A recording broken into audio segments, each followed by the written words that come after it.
पहले जो मैं नटशल में एक बात समझना चाहता हूं, क्या वो एनआरसी हो, सीएए हो, वक्फ का मामला हो, अंबर जैदी जी, क्या कौवा कान लेकर उड़ गया ये सुनने के बाद लोग कान को हाथ लगाए बगैर कौवे के पीछे दौड़ लगा देते हैं, या ये जायज अंदेशे हैं जो वक्त वक्त पर सामने रखे जाते हैं, वरना सरकार अपने हिसाब से अपनी मनमर्जी कुछ भी कर देगी?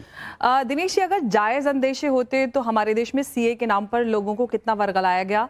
और जगह जगह पर शाहीन बाग बनाए गए और महीनों तक पूरी जिंदगी को रोका गया, कितने ही लोगों की जाने गई, कितने लोगों के कारोबार ठप हुए और कितने ही लोग जेलों में गए। लेकिन सबसे पहली बात जो आपने बहुत इंपॉर्टेंट बात कही है, जो हमारे यहाँ पे जितने भी लोग बैठे हुए हैं और जो हमें देख रहे हैं, सुन रहे हैं, वो कभी भी कान को हाथ लगा कर नहीं देखते कि कौवा लेकर गया है या नहीं गया है। लेकिन ये जो लोग शोर मचाते कि कौवा कान ले गया, इनकी आवाज पे सब दौड़ जाते हैं, लेकिन कभी ये नहीं देखते कि ये लोग किस लिए इस तरह से बार बार एक ही पैटर्न पे कौम को वर्गलाते हैं, क्यों बार बार कभी एनआरसी के नाम पर, कभी सीए के नाम पर, कभी पॉपुलेशन बिल के नाम पर, कभी ट्रिपल तलाक बिल के नाम पर। अगर कोई सरकार अमेंडमेंट कर रही है, देखिए सरकार की जिम्मेदारी होती है कानून, जितने भी नागरिक हैं उनके बारे में सोचना, उनको हर अधिकार, उनको सुरक्षा फराहम कराना। अगर आप नहीं सोच रहे हैं, जो कौम के लीडर्स का काम था, आपने कभी नहीं सोचा कौम की फलाह बहबूदी के नाम पर। कह रही हैं? मैं एक इंपॉर्टेंट बात कहने वाली हूँ दिनेश जी, ये ओवैसी साहब जो आज यहाँ पर बैठ के कहें कि तुम्हारे बाप दादाओं की कब्रें छीन ली जाएंगी, किसकी कब्र छीन ली गई?